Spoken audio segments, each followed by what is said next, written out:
on the World Wide Web. Yes, that's how you can reach us. And then also that text message 0559919 0559919 leave us a message. I'll be more than glad to hear from you on the topics that we have tabled for this morning's discussion. Let me run you through the topics we'll be discussing. Burkina Faso putting civilians at risk amid conflict with the rebels. This according to the Human Rights Watch. Supreme Court knocks out Speaker Bagbin again as Chief Justice fumes this is a constitution crisis.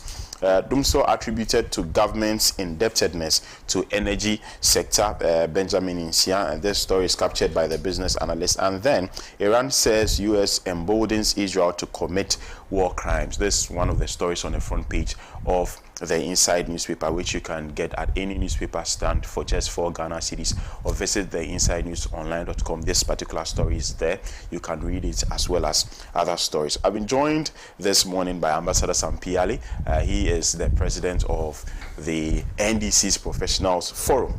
Ambassador, good morning. I hope you're fine. I'm doing well. Right. I sorely miss Comrade Kwesi Pratt Jr., but I think he was on the show last week. I wasn't here. I get the opportunity to have him on the show this morning. Always a pleasure, always a delight to have him here. Comrade, good morning. Good morning, sir. Great. Right. So without further delay, we'll get into our first topic for conversation. As typical of Pan-African TV, we always start our first topic with an African story. Very interesting developments coming in from Burkina Faso. We know they are under a military junta. We are hearing issues in relation to insecurity, and Human Rights Watch, the HRW, they have been making some comments. Burkina Faso should urgently prioritize the protection of civilians amid its ongoing struggle with armed rebels, Human Rights Watch has said in a report. The NGO stated on Tuesday that the government put people at unnecessary risk during an armed group attack earlier this year. At least 133 people were killed by the Al-Qaeda-linked Jamaat Nusrat al-Islam wal Muslimin in August. The incident in the central parts of the country was one of this year's deadliest, as Burkina Faso continues to be ravaged by attacks. RW said it confirmed the killings through video analysis and witness accounts, adding that dozens of children were also murdered and at least 200 more people were injured, calling the attack an evident war crime. So this is the story. We have to get it online. But let me quickly turn my attention to Ambassador Sampiale, who would share his thoughts with us on this latest development.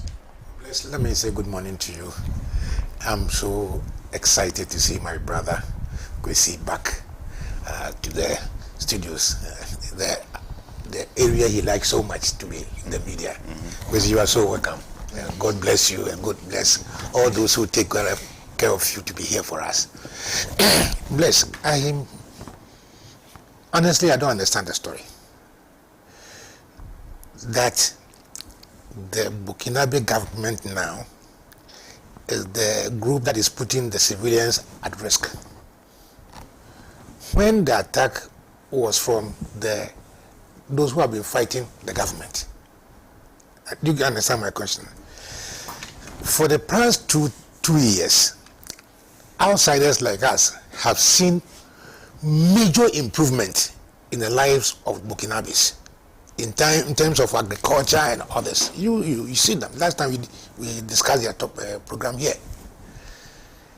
And the whole situation of how this present president came was the fact that the previous government was not being able to fight the insurgents. Not so.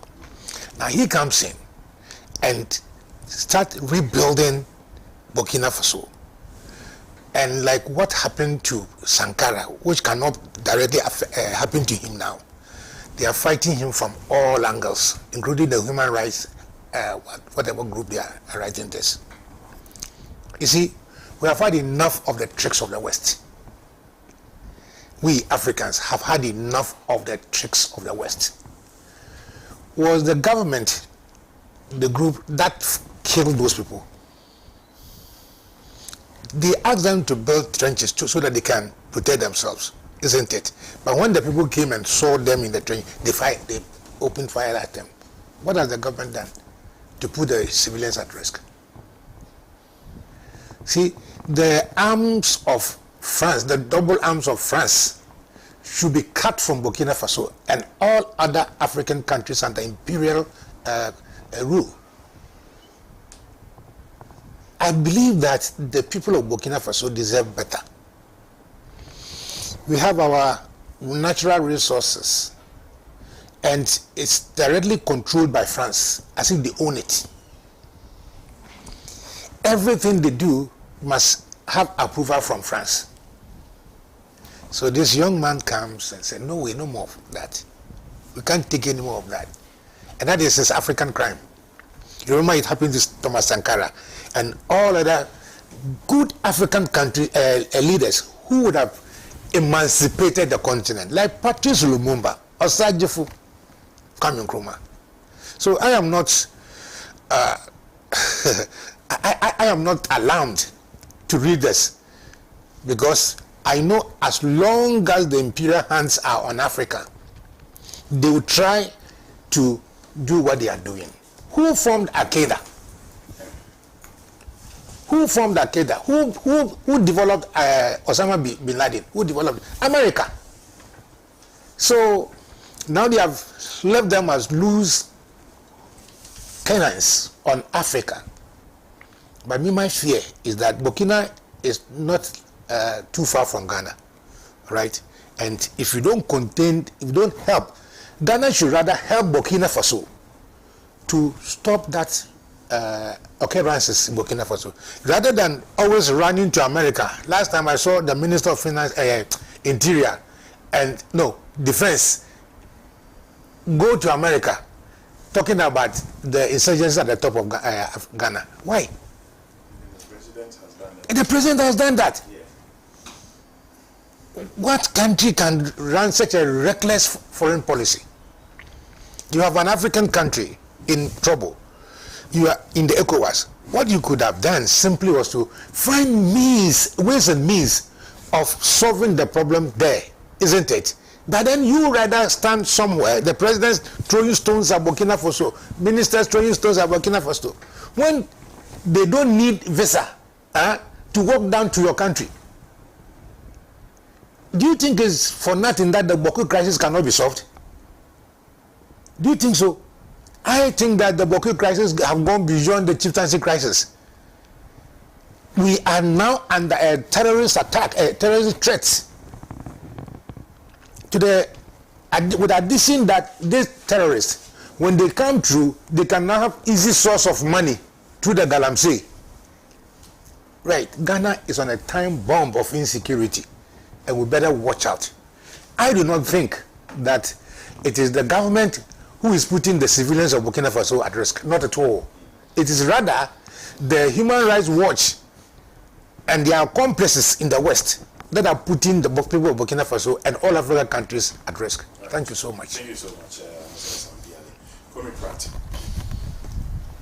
Well, I think it's first and foremost important to make the point that the government of Burkina Faso is currently under attack by all kinds of forces, including the government of Ghana, not because it is putting the lives of its people in danger, but simply because it's standing up against new colonial domination.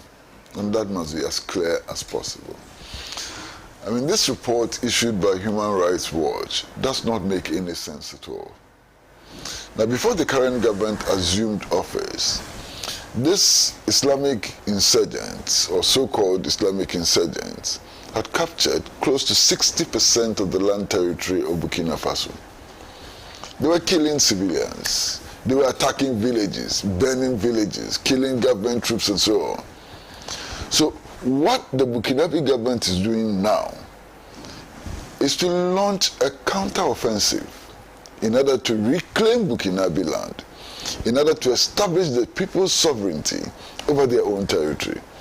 And indeed, since this government came into power, more than 60% of the land territory of Burkina Faso has fallen into government hands. That is something which is commendable and not something to be condemned. Now, it is significant that a country like Ukraine publicly and brazenly has claimed to be supporting Islamic insurgents in the Sahel because it claims that Russia is supporting the legitimate governments in these places to fight against the insurgents. We should be focusing our attention on condemning Ukraine for its blatant interference. We should be focusing attention on condemning Ukraine for turning the Sahel and parts of West Africa into a killing zone in furtherance of its own ambitions and interests. You understand? Why does Ukraine think that there's any right to kill soldiers in West Africa or in the Sahel? Ukraine, of all countries. Yes, that's what we should be focusing attention on. I am in full support, 100% support of the government in Burkina Faso, because it is doing what all African countries should have done and should be doing. You understand? And these reports would not sway us. It would not sway the Pan-Africanists on the continent.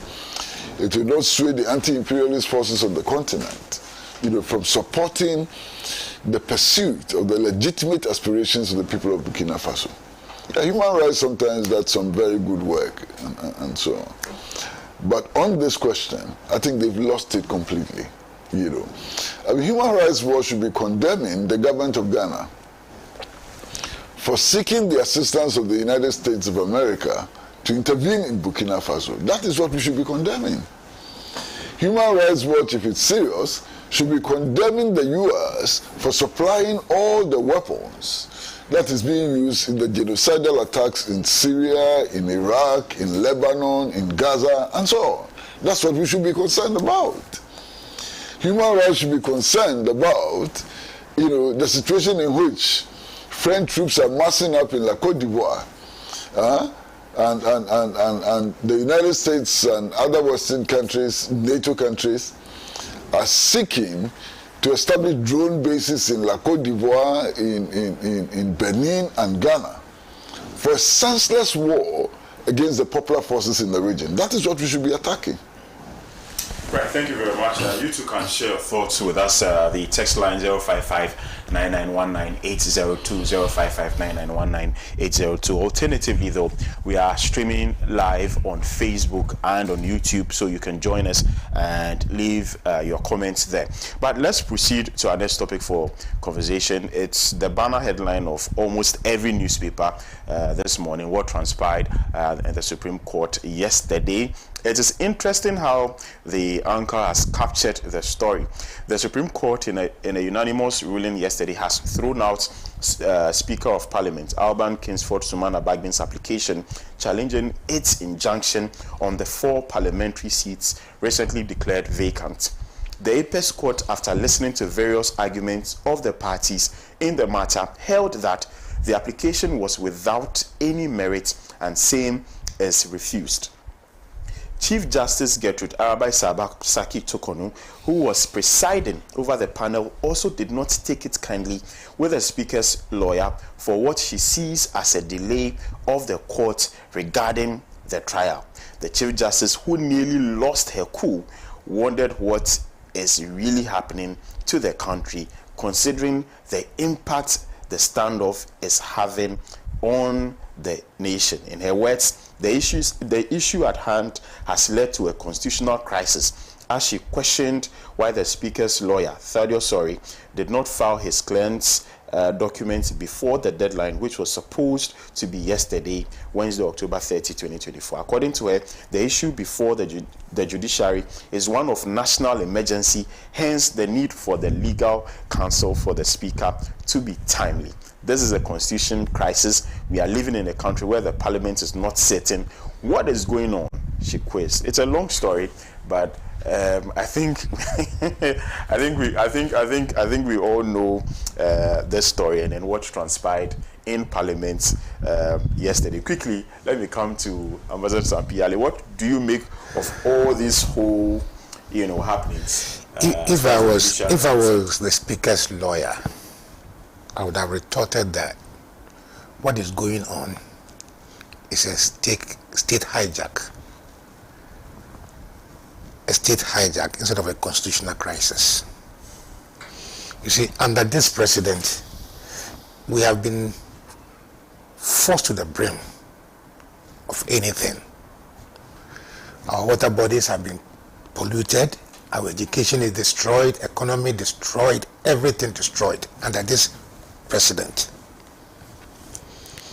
Now the Chief Justice, in trying to exert their rights as the apex court of the land, quoted the Constitution, but forgot that the preamble of the Constitution says that power resides with the people, in whose interests the Constitution supervises the activities of all other wings of government.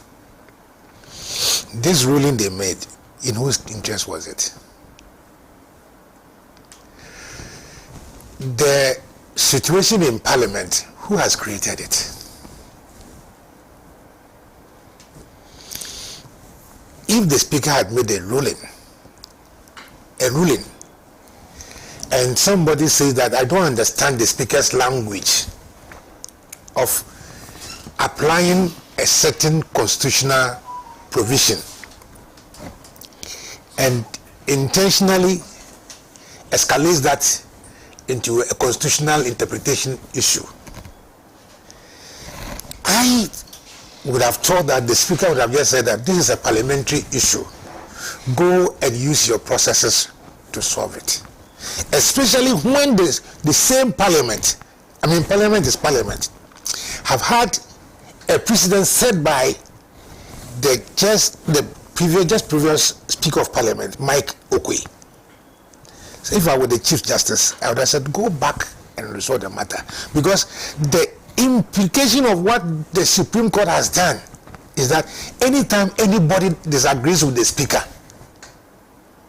they have to go to the headmistress for interpretation. Do you understand what I'm saying? Anytime any of the factions, oh, Mr. Speaker, I don't agree with your ruling, I don't understand this standing order, it has to go to the Supreme Court for interpretation. What I understand technically is that the Chief Justice have sought to say that no, the Supreme Court doesn't have a jurisdiction in this matter. But that one cannot be accepted. Because if you read the Constitution, the Supreme Court has good original and appellate jurisdiction over all matters. You understand? But in the same Supreme Court, they have said that where a matter or a provision is so clear, there's no need judicial interpretation. That is part of the laws that we as lawyers work with. So when there's an issue and one party says, I don't understand, the judge will say, no, this is what the thing means. Unless it becomes a very critical argument. What's it? Critical argument that then the Supreme Court will be brought in because the words used in the Constitution are not clear. Right? Albeit, this aspect of the matter has not been dealt with. This aspect of the matter has not been dealt with. It's only the ruling by the Supreme Court previously, which says that the Speaker should stay execution of his decision, that has been dealt with. So when they gave that order, the fault of that order was that in contravention to our rules, practice direction, no ex parte application should be granted to last more than 10 days. Right? But the ruling which the Speaker sought to challenge was indefinite. Okay? Until it was vacated, maybe the next parliament will come to meet the same order subsisting. Do you understand what I'm saying? That Supreme Court has made a ruling that Speaker stay your decision of calling somebody majority, somebody minority, or whatever it is, right? Until the Supreme Court vacates that order, it is still there. It is timeless. So what I thought the Speaker was trying to do is that, look, first you should have given a definite duration of your order, which should have been 10 days, within which I would have filed my documents opposing your decision or not. All right? but they made it indefinite. The other issue I found very unacceptable was the politicization of the ruling on that day, yesterday.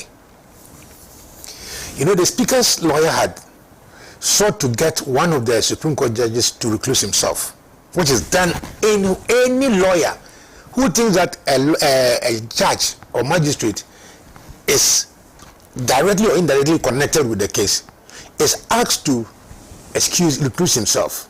This is normal. And when that happens, the matter will be stayed and reported to the Chief Justice, who will appoint after his investigation and seeing that connection, right, will say, oh, okay, let me recluse myself. It is like, I have a case, Kwesi is the judge, you know, and you come and say, oh, no, I know the relationship between Kwesi and Mr. Sampi Yali, so I don't think Kwesi will be an impersonate judge. This is acceptable. But then the Speaker goes on to say, oh, what? Justice Puaman was also from the PNC.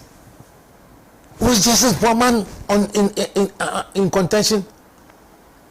Or now the Chief Justice is accepting the fact that the Supreme Court is demarcated according to political parties. That was a very unfortunate statement. That was typically an unfortunate statement. But it's fortunate, you know, we concern myself, we have lived in an era where the Supreme Court made a decision and the ancestors of this MPP people shouted, no court, no court. Says, now where were you? You were not born. You see, this MPP, the forces against the people, I call the MPP the forces against the people, think that what the ancestors could not achieve under the UGCC should be perpetuated now, including alteration of our history, including changing what this country stands for. Now today, it is MPP way or no way, or the highway. And we have got our institutions supporting them. Was it not the same Supreme Court that ruled that when it came to state institutions, no ruling will be made to impede their work? Was it not the same when it came to the Electoral Commission? Now, so what is it that today we can allow that? I think that the Council of State, yesterday they were led to have called the Speaker and spoken to him. It's a step in the right direction, but far too late. But as usual, it's better late than never. You know, bless, we are gradually losing this country. Take it or leave it. We are gradually losing this country.